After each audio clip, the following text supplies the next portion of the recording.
बाड़ू मुहवा फुलौले बोल के बटे सतौले ए बाड़ू मुहवा फुलौले बोल के बटे सतौले काहे रोवताड़ू बोल जान का भइल काहे रोवताड़ू बोल जान का भइल।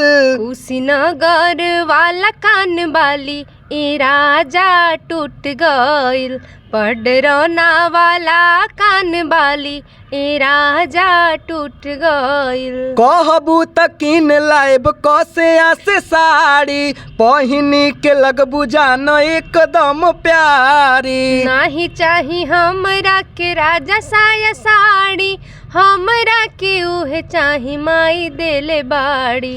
देखी दुख तोहर खुशी हमर भाग गइल देखी दुख तोहर खुशी हमर भाग गइल। कुशीनगर वाला कान बाली ए राजा टूट गइल पडरौना वाला कान बाली ए राजा टूट गइल।